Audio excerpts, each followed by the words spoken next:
हरे कृष्णा, राधे राधे। वैशाख महीने में पवित्र नदियों में स्नान, दान तथा पूजा पाठ करने से जन्मों जन्मों के पाप मिट जाते हैं। इस महीने में की गई पूजा पाठ का फल हमें 100 गुना होकर मिलता है और पाप कर्म करने पे भी उसका भी फल हमें 100 गुना होकर मिलता है। इसलिए हमें अच्छे कर्म ही करने चाहिए। ज़्यादा से ज़्यादा प्रभु के नामों का जाप करें। चलिए अब आज कथा सुनते हैं। नारद जी कहते हैं कि हे राजा अम्बरीश, आज मैं तुम्हें एक ब्राह्मण और एक छिपकली का इतिहास कहता हूँ, ध्यान पूर्वक सुनो। प्राचीन काल में हेमांग नाम वाला एक राजा हुआ था। वह ब्राह्मणों का बड़ा भक्त था, किसी की निंदा न करने वाला, शत्रुओं पर विजय करने वाला। उसने इतने यज्ञ किए थे कि धरती पर कुसा ही कुसा दिखाई दे रहे थे।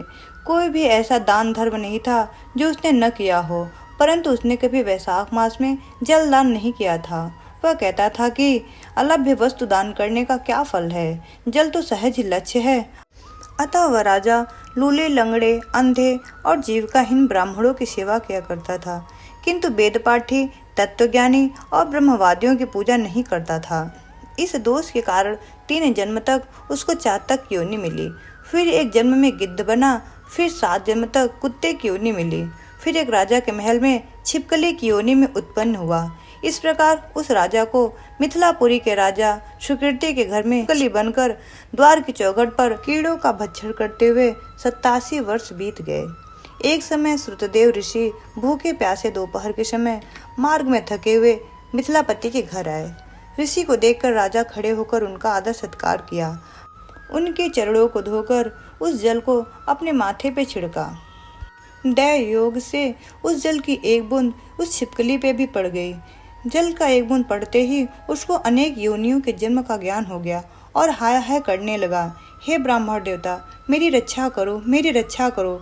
छिपकली के ऐसे वचन सुनकर ब्राह्मण को बड़ा आश्चर्य हुआ और कहने लगे कि तू कौन है और क्यों इतना विलाप करता है? तू अपना शब्द वृत्तांत कह, मैं अभी तेरा उद्धार करूंगा। ऋषि के ऐसे वचन सुनकर वह छिपकली कहने लगी, हे ब्राह्मण, मैं इक्ष्वाकु कुल में उत्पन्न हुआ। मैं वेद शास्त्रों का ज्ञाता था। मैंने अनेकों गौदान और यज्ञ किए तथा बहुत से कुएं, तालाब और बावड़ी बनवाई, अनेकों दान के और धर्म पूर्वक राज्य भी किया, तो भी मुझे स्वर्ग न मिला। 3 जन्म तक जातक और 1 जन्म में गिद्ध हुआ। 7 जन्म तक कुत्ते की योनि में रहा, अब इस छिपकली की योनि में हूँ।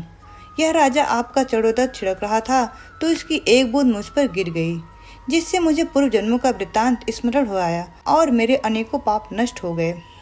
मुझको अभी 28 जन्मों तक छिपकली की योनि भुगतनी पड़ेगी, सो मैं इस जन्मों से डरता हूँ। अब आप कृपा करके कहिए कि मेरी यह दशा कैसे हुई। तब ऋषि ने अपने ज्ञान द्वारा सब कुछ जान लिया और कहने लगे कि मैं तुम्हारी बुरी योनि का कारण जानता हूँ। तुम ध्यान देकर सुनो। तुमने भगवान के प्यारे वैशाख मास में कभी जल का दान नहीं किया। तुमने जल को सुलभ जान के यह समझ लिया कि यह तो बिना मूल्य ही मिलता है और धूप व मार्ग में प्यासे ब्राह्मणों को जल दान नहीं दिया। महात्माओं की अवज्ञा कर श्लोक और परलोक दोनों में दुखदाई है।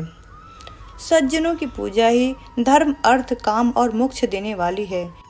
महात्मा पुरुषों के दर्शन मात्र से ही हमारे सारे पाप नष्ट हो जाते हैं। तुमने न तो जल दान दिया, न साधुओं की सेवा की, इसी कारण तुम्हारी यह दुर्गति हुई है। अब मैंने जो वैशाख में पुण्य किया है वह तेरे को दूंगा, उसी के फल से तेरी शांति होगी। इससे तेरे भूत, भविष्य और वर्तमान तीनों कालों के कर्मों के संस्कार दूर हो जाएंगे। यह कहकर ऋषि ने जल स्पर्श कर 1 दिन के वैशाख स्नान का फल उसको दे दिया। जल के छींटे लगते ही वह सब पापों से मुक्त होकर छिपकली के रूप को त्याग कर ऋषि के आगे हाथ जोड़कर परिक्रमा करके नमस्कार कर आज्ञा लेकर स्वर्ग को चला और 10,000 वर्षों तक सुंदर भोगों को भोग कर इक्ष्वाकु वंश में ही महाप्रभावशाली काकुत्थ नाम से उत्पन्न हुआ और 7 द्वीप पृथ्वी पर राज्य किया। वैशाख महात्म्य अध्याय 6 समाप्तम। आगे का अध्याय हम कल सुनेंगे। तब तक के लिए राधे राधे।